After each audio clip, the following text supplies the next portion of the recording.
Audiolibros en Latino presenta Martin Hewitt, Detective, por Arthur Morrison.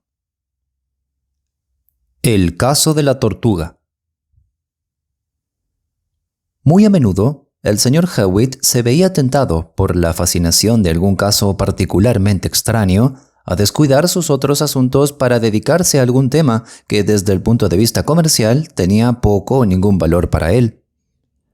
Por regla general, tenía suficiente consideración por sus propios intereses para resistir tales tentaciones, pero en un caso curioso, al menos, creo que permitió que eso lo influenciara en gran medida.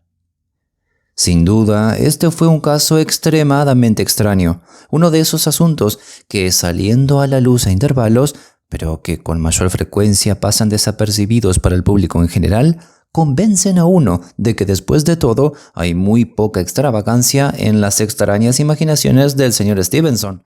No hay nada en este mundo que no sea posible, he oído decir a menudo a Martin Hewitt, que no haya sucedido o que no esté sucediendo en Londres, como tuvo oportunidades de conocer. El caso al que me refiero ocurrió algún tiempo antes de que comenzara mi relación con él, en el año 1878.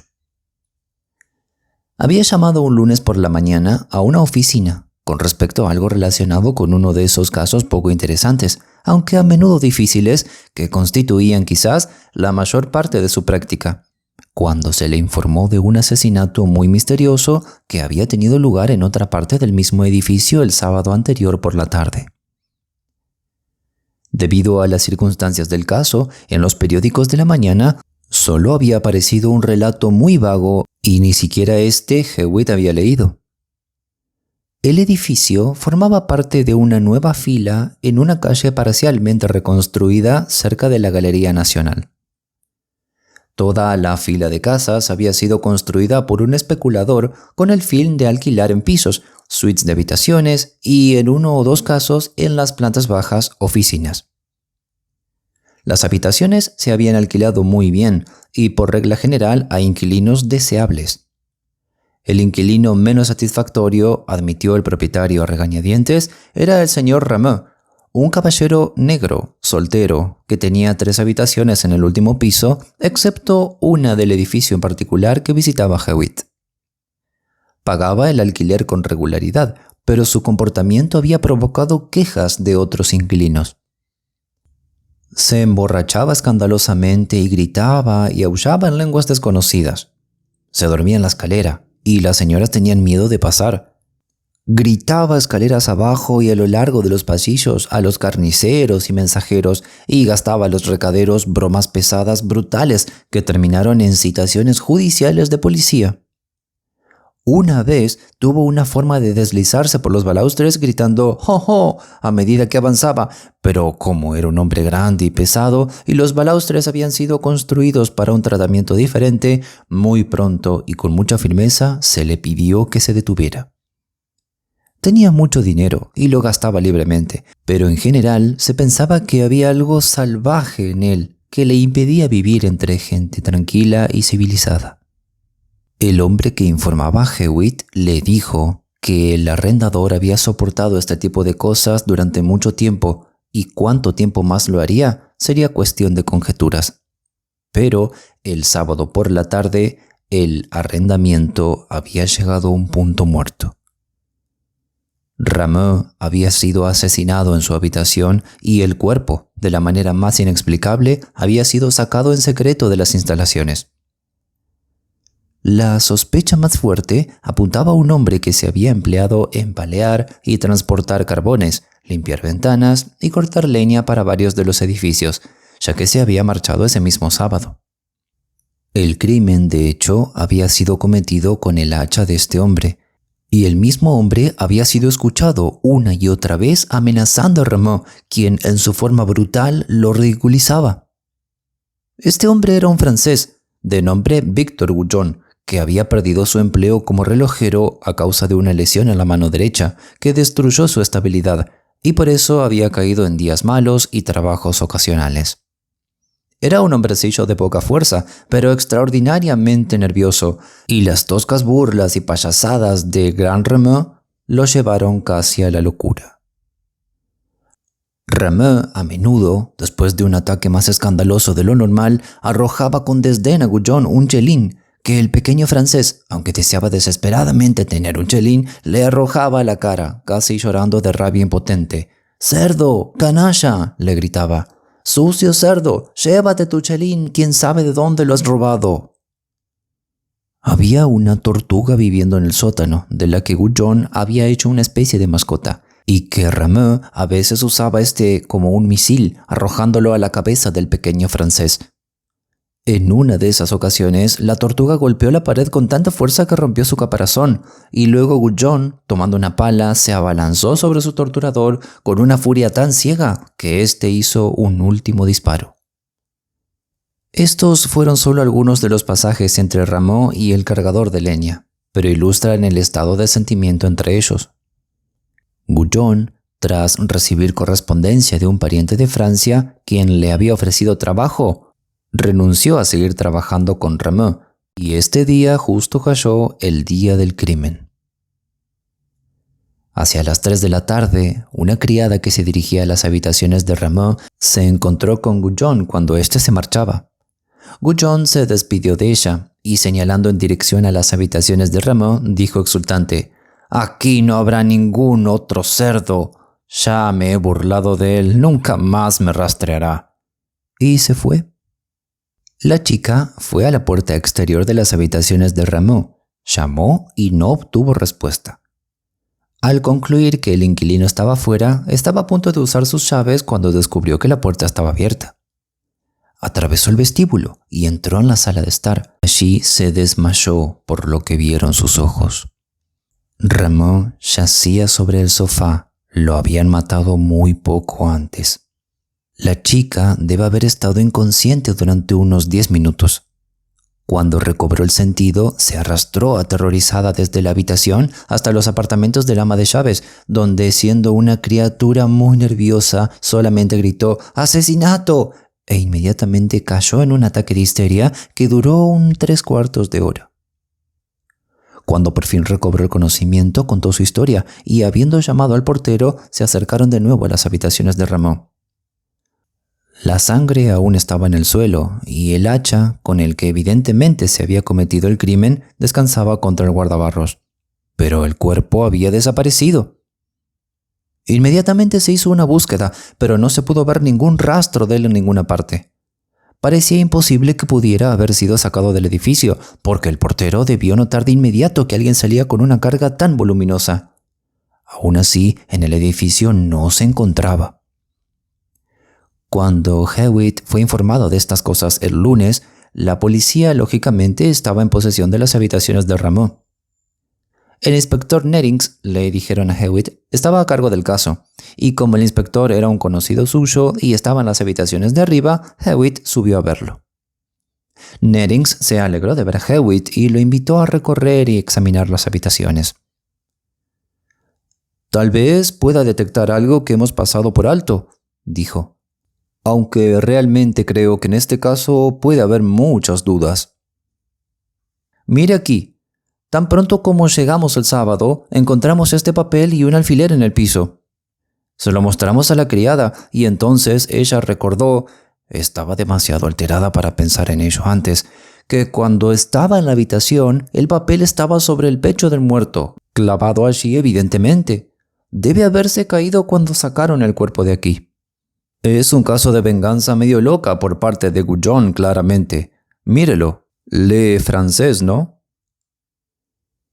El papel era una media hoja normal y grande de papel de notas, en la que estaba garabateada con tinta roja una oración en francés con una letra grande y torpe que decía así: «Puni par un vainqueur de la tortue». «Puni par un vainqueur de la tortue», repitió Hewitt meditabundo. «Castigado por un vengador de la tortuga. Esto parece bastante extraño». «Sí, bastante extraño. Pero entiende la referencia, lógicamente. ¿Le han contado sobre el trato de Rameau a la tortuga mascota de Goujon?». «Creo que lo escuché entre las bromas que él hacía». Pero esta es una venganza extrema, por decirlo así, y una forma bastante extraña de anunciarla. Oh, está enojado con los continuos insultos y todo el hostigamiento de Rameau, respondió Nerings. De todos modos, esto es una indicación clara, simple como si hubiera dejado su propia firma. Además, está en su propio idioma, francés, y también está su hacha. Hablando de firmas, comentó Hewitt, tal vez ya haya comparado esto con otras muestras de la escritura de Goujon. Lo pensé, pero no creo que tengan una muestra a mano, y de todos modos no parece muy importante. Tenemos donde dice Vengador de la Tortuga, bastante claro, en el propio idioma del hombre, y eso dice todo. Además, las letras se disfrazan fácilmente. ¿Tiene a Goujon? Bueno, no, todavía no lo tenemos. Parece que hay una pequeña dificultad al respecto. Pero espero que lo podamos capturar mañana a esta hora. Aquí viene el señor Styles, el propietario.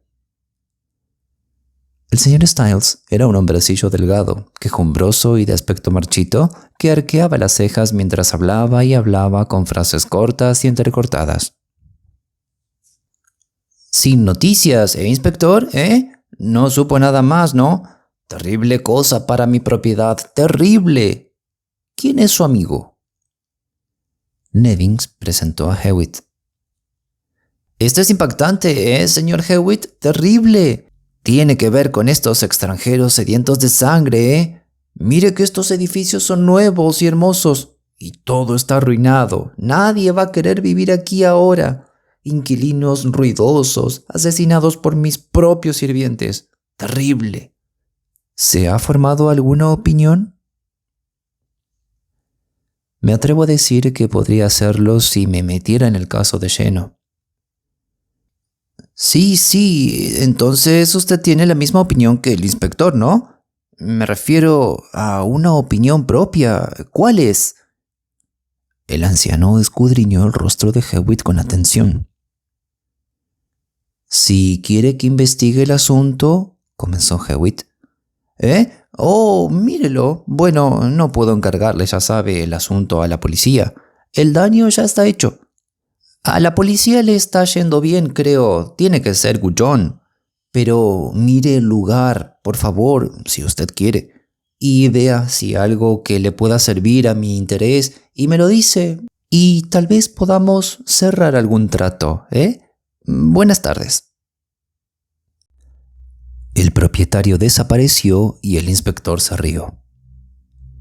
El primer impulso de Hewitt fue salir del lugar de inmediato, pero su interés por el asunto se había despertado y decidió, en todo caso, examinar las habitaciones y lo hizo muy minuciosamente.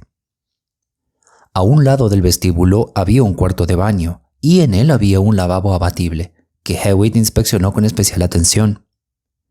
Luego llamó al ama de llaves e hizo preguntas sobre la ropa y la ropa de cama de Rameau. El ama de llaves no podía tener idea de cuántos abrigos o cuánta ropa de cama tenía este señor. Dijo que le gustaba ostentar y que continuamente compraba ropa nueva, que de hecho estaba tirada, colgada, sucia y obstruyendo el dormitorio en todas las direcciones. El ama de llaves, sin embargo, cuando Hewitt le preguntó por esa prenda en particular, sí recordó un pesado abrigo negro que Rameau rara vez usaba, solo en los climas más fríos. Después de que se descubrió el cuerpo, preguntó Hewitt al ama de llaves, ¿observó usted algún extraño en el lugar, ya sea que llevara algo o no? No, señor, respondió el ama de llaves. Me han preguntado sobre ese tema. Después de que nos enteramos todo lo que había pasado y de que el cuerpo había desaparecido, nadie vio a nadie extraño, o si no, lo habían detenido. E incluso el portero dice que está seguro de que ningún extraño entró o salió durante media hora o más antes de eso, del momento en que la criada vio el cuerpo y se desmayó. En ese momento llegó un empleado de la oficina del propietario y le entregó un papel a Nerings. «Aquí tiene», dijo Nerings a Hewitt. «Por fin han encontrado una muestra de la letra de Goujon, si quieres verlo». Yo no lo quiero, no soy grafólogo, y el caso está lo suficientemente claro para mí de todos modos. Hewitt tomó el papel. Esta, dijo, es un tipo de escritura diferente a la del papel. La nota en tinta roja sobre el vengador de la tortuga está escrita en un estilo de escritura tosco, grande, torpe e ignorante. Es pequeña, pulcra y bien formada, excepto que es un poco inestable, probablemente debido a la lesión en una mano. Eso no es nada, sostuvo Nettings. Por regla general, las pistas de escritura son peores que inútiles. Es tan fácil disfrazar e imitar la escritura, y además, si Gudjon es tan buen escritor como parece decir, bueno, mucho más fácilmente podría modificar su estilo. Ahora, dígalo por usted mismo. ¿Puede cualquier cuestión de escritura a mano superar esto de vengar a la tortuga? Prácticamente una confesión escrita, por no hablar del hacha y de lo que le dijo a la criada cuando se fue. Bueno, dijo Hewitt, quizás no, pero ya veremos. Mientras tanto, volviéndose hacia el empleado del propietario, posiblemente tenga la amabilidad de decirme una o dos cosas. Primero, ¿cuál era el carácter de Gudjon? Excelente, hasta donde sabemos. Nunca tuvimos una queja sobre él, excepto por pequeños detalles de descuido. Dejar cubos de carbón en las escaleras para que la gente se caiga o perder una pala, por ejemplo. Ciertamente era un poco descuidado, pero por lo que pudimos ver, un muchacho bastante decente. Uno nunca hubiera pensado que era capaz de cometer un asesinato por el bien de una tortuga. Entiendo que la tortuga está muerta ahora, ¿no? Sí. ¿Tiene ascensor en este edificio? Solo para carbones y paquetes pesados.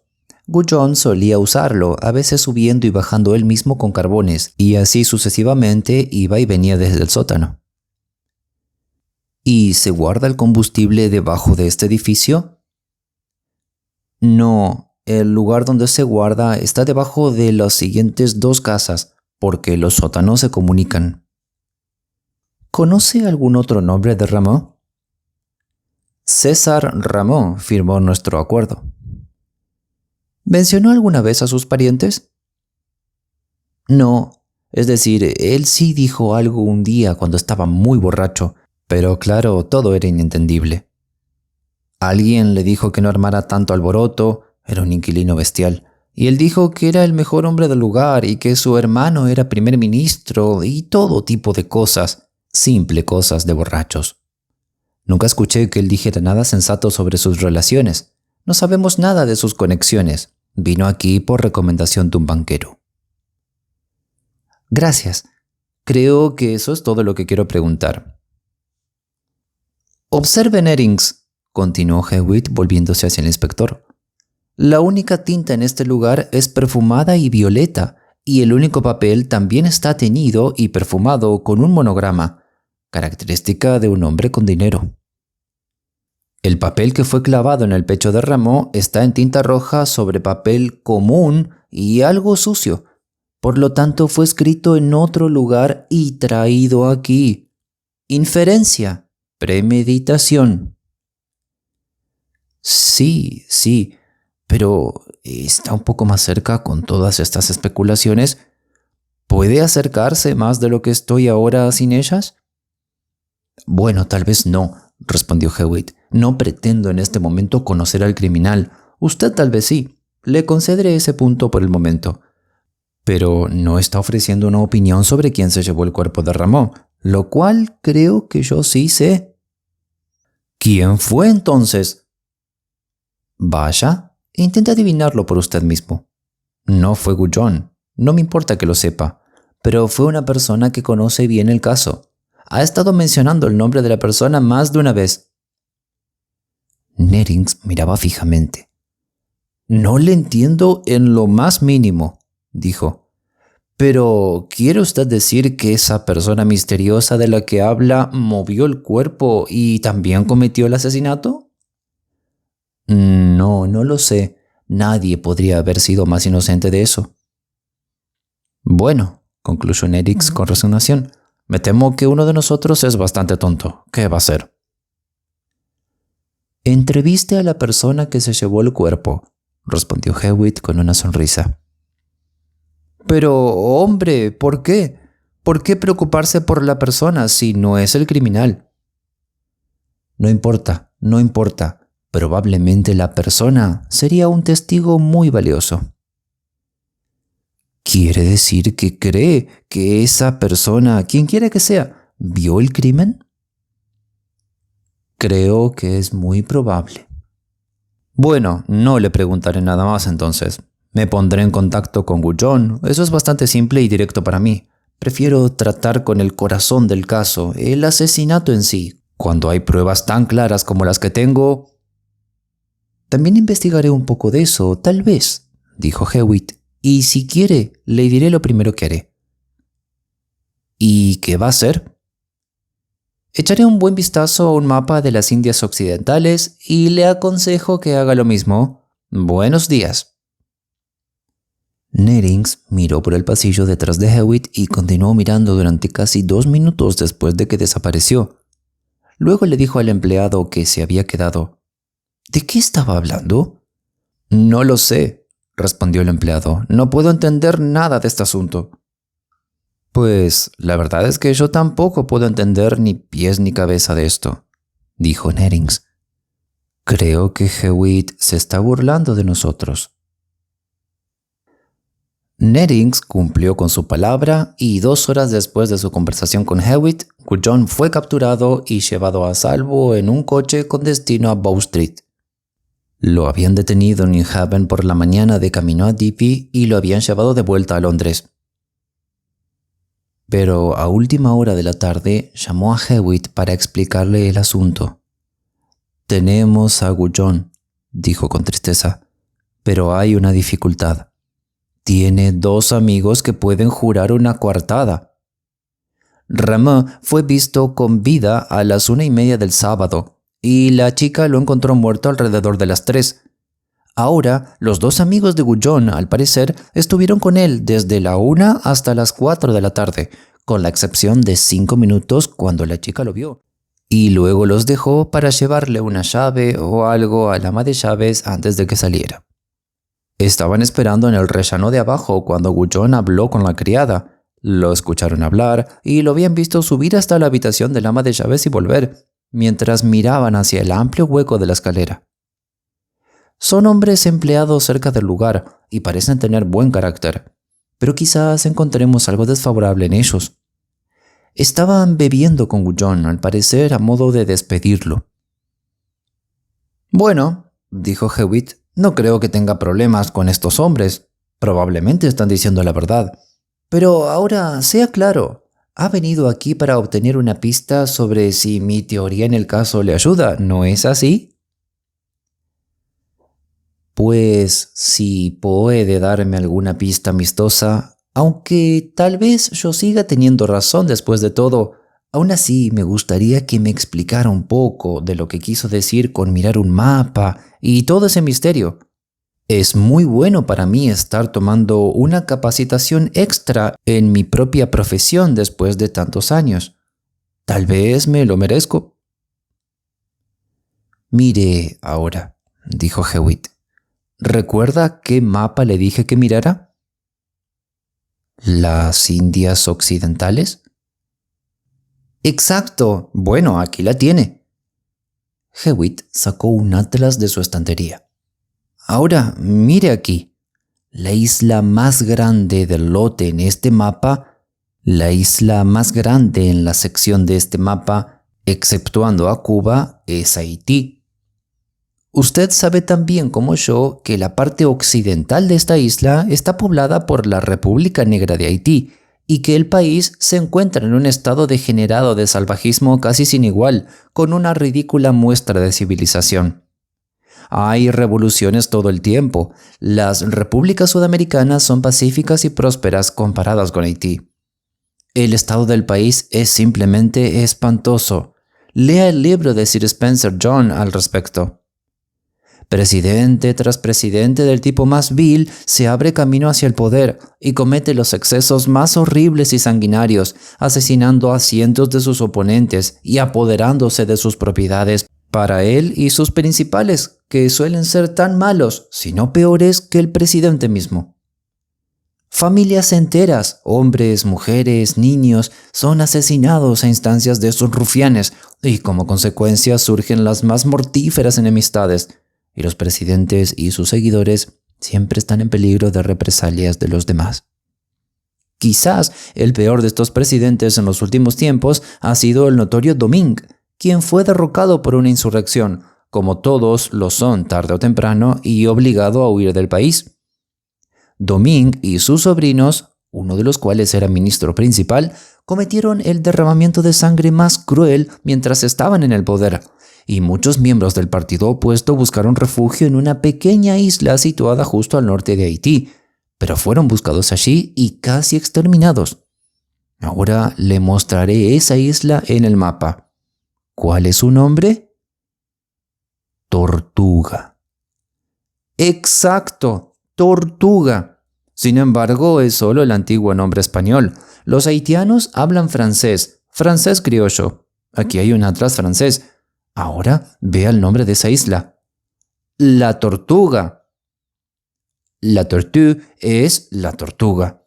Tortuga significa lo mismo en español, pero esa isla siempre se habla en Haití como la Tortue. Ahora, ¿entiende el sentido de ese papel clavado en el pecho de Rameau? Castigado por un vengador de la Tortuga o la Tortue, está bastante claro. Parece que el muerto tuvo algo que ver con la masacre de allí y alguien de la isla lo está vengando. La cosa es de lo más extraordinario. Y ahora, escuche. El nombre del sobrino de Domingue, que fue ministro principal, era Septimus Rameau. Y este era César Rameau, su hermano probablemente. Ahora veo. Bueno, realmente intrincado el caso, ¿no? Pues la verdad que sí. Creo que la relación es probable. Ahora entiende por qué me incliné a dudar de que Goujon fuera el hombre que buscaba.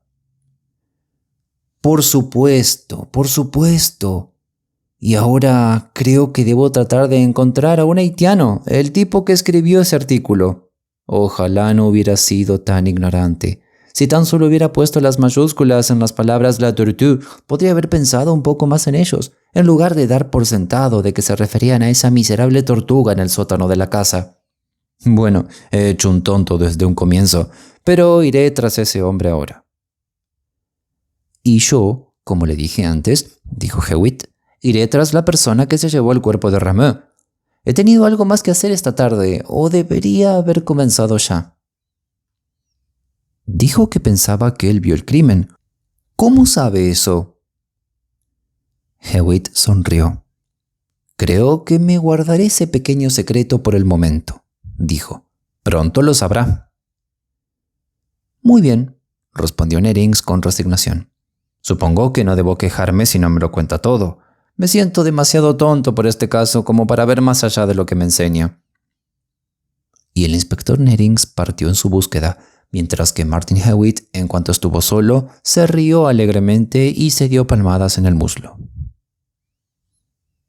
Había una parada de coches y un refugio al final de la calle donde estaba el edificio del señor Styles, y temprano esa noche un hombre se acercó y llamó a los cocheros y al encargado.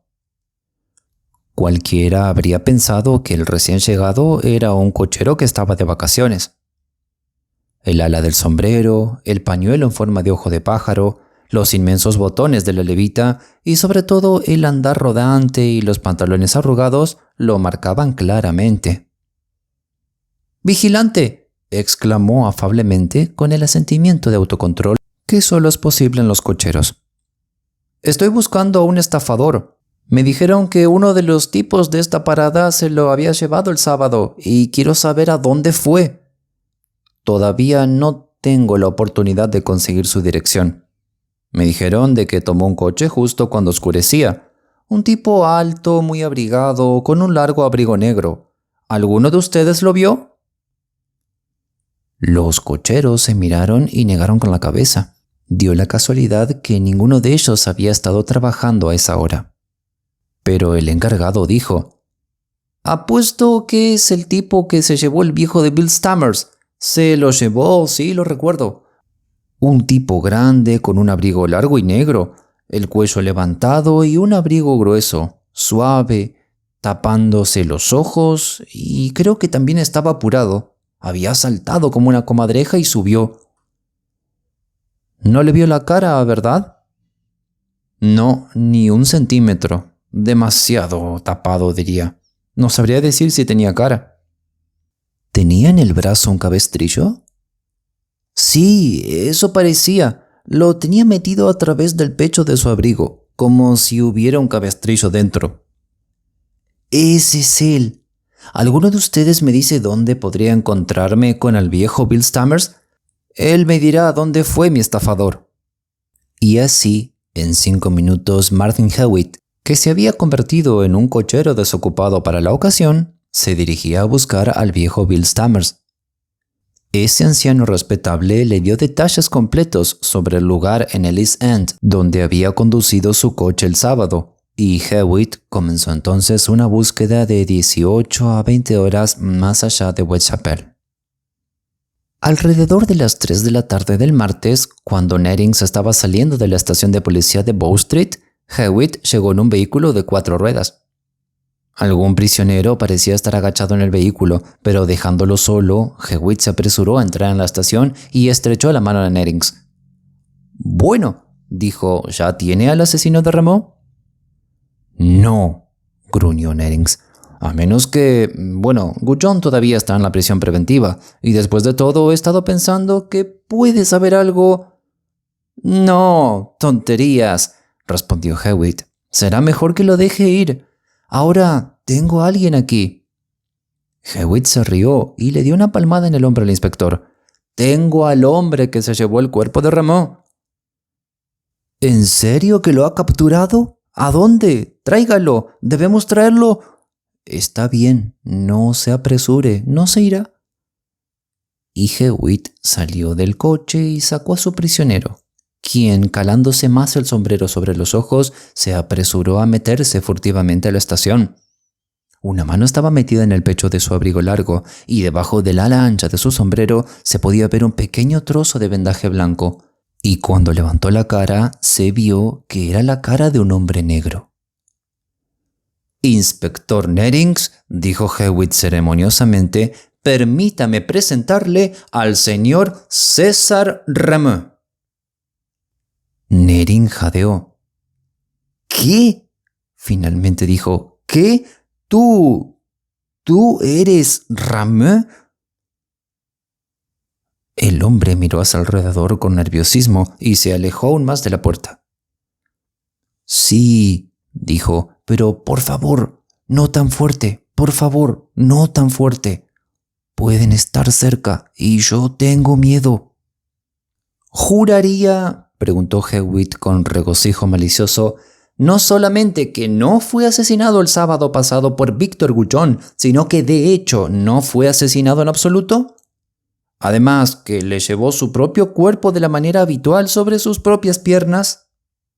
Sí, respondió Rameau, mirando demacrado a su alrededor. «Pero tengo miedo. Nadie debería verme». «Disparates», respondió Hewitt bastante malhumorado. «Exagera su peligro y su propia importancia, y también las habilidades de sus enemigos. Está lo suficientemente seguro aquí». «Supongo entonces», observó Nettings lentamente, como un hombre en cuya mente algo enorme empezaba a despuntar. «Dicen que no hay nada tan duro como el cráneo de un negro, y el tuyo ciertamente me ha dejado en ridículo. Pero entonces, alguien debe haberte cortado en la cabeza. ¿Quién fue?» «Mis enemigos, mis grandes enemigos, los enemigos de la política. Soy un gran hombre». Esto con un leve renacer de la vanidad en medio de su miedo. «Un gran hombre en mi país. Tienen grandes grupos de personas para matarme, a mí y a mis amigos». Y diciendo esto mostró su muñeca y su cabeza. Rameau le explicó claramente el caso a Nerings en lo que respecta a las circunstancias reales del ataque contra él mismo. Un haitiano que había visto cerca del lugar más de una vez durante el día anterior o dos lo había atacado repentinamente en sus habitaciones, asestándole 2 golpes salvajes con un hacha. El primero lo había cogido en la muñeca, que estaba gravemente dañada, además de insoportablemente dolorosa, pero el segundo había hecho efecto en su cabeza. Su agresor evidentemente se había ido, dejándolo por muerto, pero en realidad solo estaba aturdido por el impacto, y gracias al grosor de su cráneo y a la mala dirección del golpe, solo tenía una herida muy grave en el cuero cabelludo. El hueso había sido rozado. Había permanecido insensible durante algún tiempo y debió de haber recobrado el sentido poco después de que la criada abandonara la habitación. Aterrorizado al saber que sus enemigos lo habían descubierto, su único pensamiento fue escapar y esconderse. Se lavó a toda prisa y se ató la cabeza, se envolvió en el abrigo más grande que pudo encontrar y bajó al sótano por el ascensor de carbón, por miedo a que lo observaran. Esperó en el sótano de uno de los edificios contiguos hasta que oscureció y luego se alejó en un taxi, con la idea de esconderse en el East End.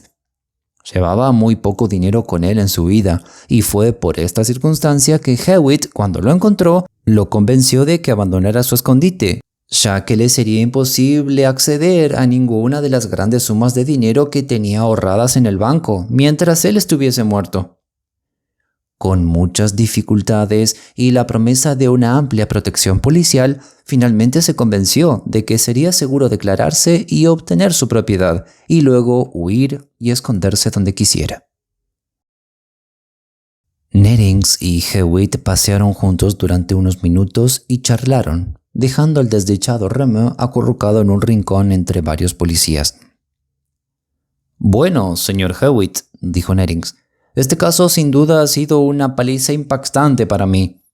Debo haber estado tan ciego como un murciélago cuando comencé con esto. Pero, ¿qué fue lo primero que le llamó la atención?» «Bueno, al principio me pareció bastante extraño que se llevara en el cuerpo, como me habían dicho, después de haberle pegado el papel escrito. ¿Por qué el asesino iba a poner una etiqueta en el cuerpo de su víctima si se refería a llevarse ese cuerpo? ¿Quién leería la etiqueta y se enteraría de la naturaleza de la venganza gratificada? Claramente, eso indicaba que la persona que se había llevado el cuerpo no era la persona que había cometido el asesinato. Pero tan pronto como comencé a examinar el lugar, vi la probabilidad de que después de todo no hubiera sido un asesinato. Hubo una cantidad de indicios de este hecho, y no puedo entender que no lo observe. En primer lugar, aunque había mucha sangre en el suelo justo debajo de donde la criada había visto a Rameau tirado, no había sangre entre ese lugar y la puerta. Ahora bien, si el cuerpo hubiera sido arrastrado o incluso llevado hasta la puerta, la sangre debe haberse manchado por el suelo, o al menos habría habido gotas, pero no las había. Y esto parecía insinuar que podría haber caído, vuelto en sí, sentado en el sofá, limpiarse un poco la herida y salir.